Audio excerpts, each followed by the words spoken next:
Ésaïe, chapitre 25. Éternel, tu es mon Dieu. Je proclamerai ta grandeur, je célébrerai ton nom, car tu as accompli des merveilles. Tu es parfaitement fidèle aux décisions prises depuis longtemps. En effet, tu as transformé la ville en décombre, la ville fortifiée en un tas de ruines. Le palais des étrangers est détruit, plus jamais il ne sera reconstruit. Voilà pourquoi des peuples puissants te donnent gloire, les villes de nations violentes te craignent. Tu as été un refuge pour le plus faible, un refuge pour le malheureux dans la détresse, un abri contre l'orage, une ombre contre la chaleur.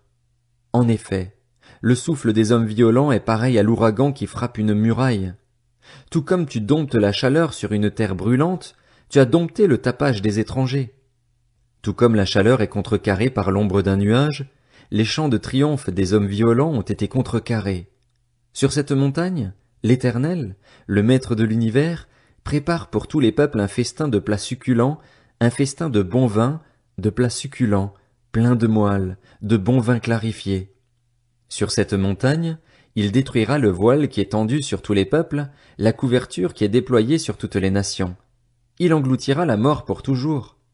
Le Seigneur, l'Éternel, essuiera les larmes de tous les visages, il fera disparaître de la terre la honte de son peuple. Oui, l'Éternel l'a décrété. On dira, ce jour-là, voici notre Dieu, celui en qui nous avons espéré et qui nous sauve. C'est l'Éternel, c'est en lui que nous avons espéré. Soyons dans l'allégresse et réjouissons-nous de son salut. En effet, la main de l'Éternel repose sur cette montagne et Moab est piétiné sur place, tout comme on le fait pour la paille dans une fosse à purin. Dans cette fosse, Moab tend les mains comme le nageur le fait pour nager, mais l'Éternel abat son orgueil et ses manœuvres. Il abat, il précipite les fortifications inaccessibles de tes murs par terre, il leur fait mordre la poussière. Ésaïe, chapitre 26.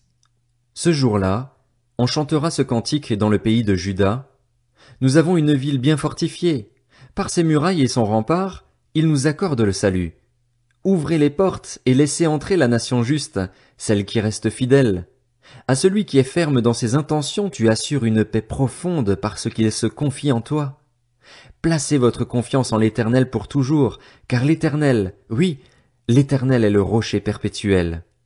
Il a abattu ceux qui habitaient les hauteurs, il a précipité jusqu'à terre la ville inaccessible, il lui a fait mordre la poussière. Elle est piétinée par les pauvres, par les plus faibles. Le sentier du juste, c'est la droiture. Tu prépares une trace bien droite pour le juste. Oui, nous plaçons notre attente en toi, Éternel, sur le sentier de tes jugements. Faire appel à ton nom et parler de toi, voilà ce que nous désirons. Mon âme désire ta présence pendant la nuit. Au plus profond de moi, mon esprit te recherche.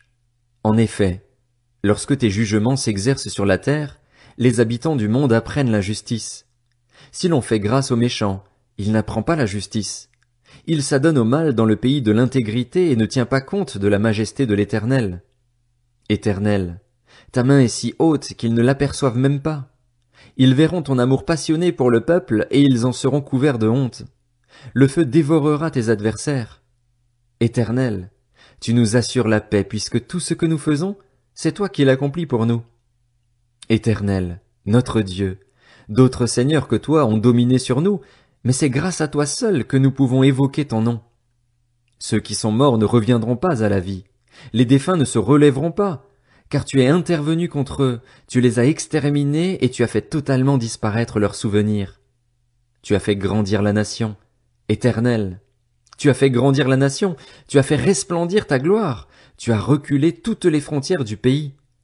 Éternel, ils t'ont cherché quand ils étaient dans la détresse, ils ont déversé un flot de prières chuchotées quand tu les as corrigés. Pareil à une femme enceinte sur le point d'accoucher, qui se tord et crie à cause de ses douleurs, voilà ce que nous avons été loin de ta présence, Éternel. Nous avons commencé une grossesse, nous avons éprouvé des douleurs et, quand nous accouchons, ce n'est que du vent. Nous n'avons pas contribué au salut de la terre et les habitants du monde ne sont pas venus à la vie. Que tes morts reviennent à la vie, que mes cadavres se relèvent. Réveillez-vous et exprimez votre joie, vous qui êtes couchés dans la poussière. Oui, ta rosée est une rosée vivifiante et la terre redonnera le jour aux défunts.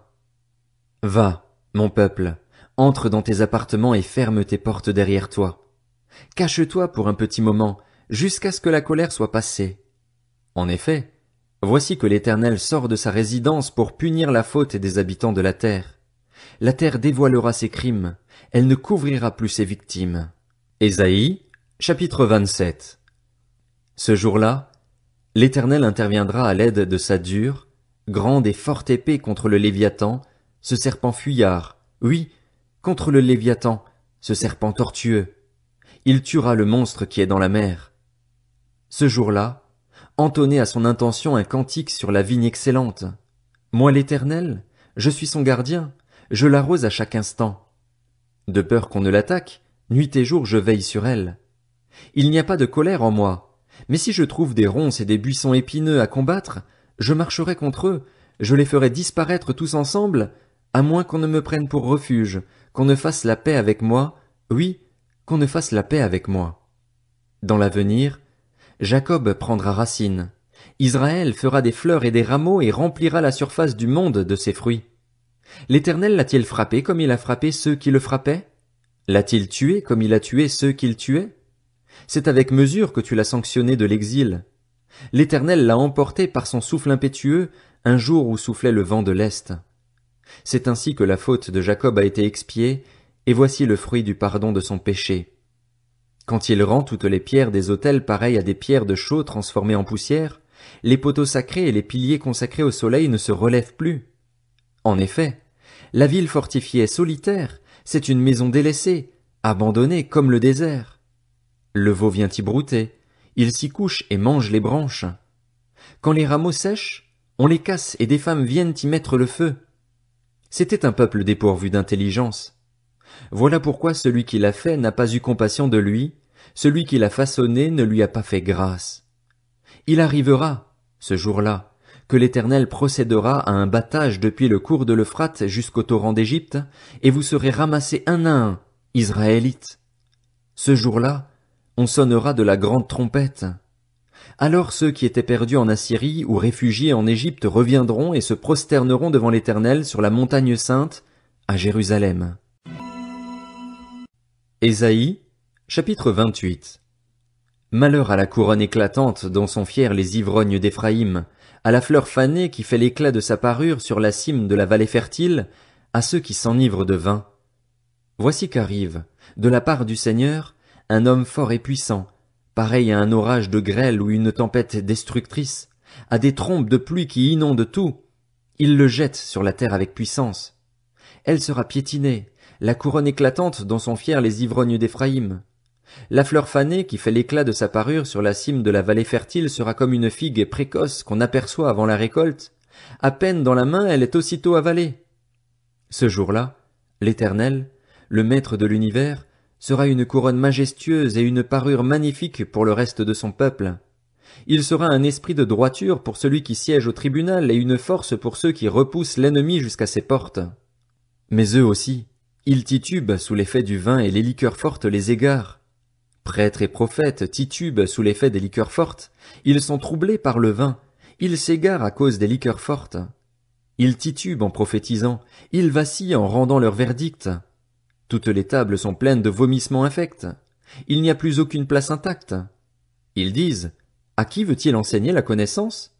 À qui veut-il faire comprendre son message? Est-ce à des enfants qui viennent d'être sevrés, qui viennent de quitter la poitrine de leur mère? En effet, c'est ordre sur ordre sur ordre, règle sur règle, règle sur règle, un peu ici, un peu là. Eh bien, c'est par des hommes aux lèvres balbutiantes et par une langue étrangère que l'Éternel parlera à ce peuple. Il leur avait dit, voici le lieu de repos, laissez se reposer celui qui est fatigué. Voici le moment de la détente. Mais ils n'ont pas voulu écouter, et pour eux la parole de l'Éternel sera vraiment ordre sur ordre, règle sur règle, règle sur règle, un peu ici, un peu là, afin qu'en marchant ils tombent à la renverse et se brisent, afin qu'ils soient pris au piège et capturés. Écoutez donc la parole de l'Éternel, hommes habitués à la moquerie, vous qui dominez sur ce peuple à Jérusalem. Vous dites, nous avons conclu une alliance avec la mort, nous avons fait un pacte avec le séjour des morts. Quand le fléau débordant passera, il ne nous atteindra pas, car nous avons la fausseté pour refuge et le mensonge pour abri. À cause de cela, voici ce que dit le Seigneur, l'Éternel. Je mets dans Sion, en guise de fondation, une pierre choisie, angulaire, précieuse, solidement posée. Celui qui s'appuie sur elle sera en sécurité. J'ai établi la droiture comme une règle, et la justice comme un fil à plomb. La grêle balayera le refuge de la fausseté, et l'eau inondera l'abri du mensonge. Votre alliance avec la mort sera supprimée, votre pacte avec le séjour des morts ne tiendra pas. Lorsque le torrent destructeur passera, il vous écrasera. Chaque fois qu'il passera, il vous emportera. Oui, il passera tous les matins, le jour et la nuit, et son bruit seul provoquera la terreur. Le lit sera trop court pour qu'on puisse s'y étendre, et la couverture trop étroite pour qu'on puisse s'en envelopper. En effet, l'Éternel se lèvera comme sur la montagne de Pératsim, il tremblera d'indignation comme dans la vallée de Gabaon pour faire son œuvre étrange, pour exécuter son travail inhabituel. Maintenant, ne faites pas les moqueurs, sinon votre situation empirera. La destruction de tout le pays est décidée. Je l'ai appris du Seigneur, de l'Éternel, le Maître de l'univers. Prêtez l'oreille et écoutez-moi, soyez attentifs et écoutez ma parole. Celui qui laboure en vue des semailles le fait-il constamment? Remue-t-il et bêche-t-il sans cesse son terrain? Après avoir aplani la surface du sol, n'y disperse-t-il pas de la nigelle et ne sème-t-il pas du cumin? Ne met-il pas le blé par rangées, l'orge à une place marquée et l'épeautre sur les bords? Son Dieu lui a enseigné la règle à suivre, il l'a instruit. On n'écrase pas la nigelle avec le traîneau et la roue du chariot ne passe pas sur le cumin, mais on bat la nigelle avec un bâton et le cumin avec une baguette. Par contre, on doit écraser le blé pour en faire du pain, on ne le bat pas indéfiniment, et si l'on fait passer la roue du chariot et les chevaux dessus, il n'est pas écrasé. Cela aussi vient de l'Éternel, le Maître de l'univers. Il distribue de merveilleux conseils et augmente les capacités de discernement.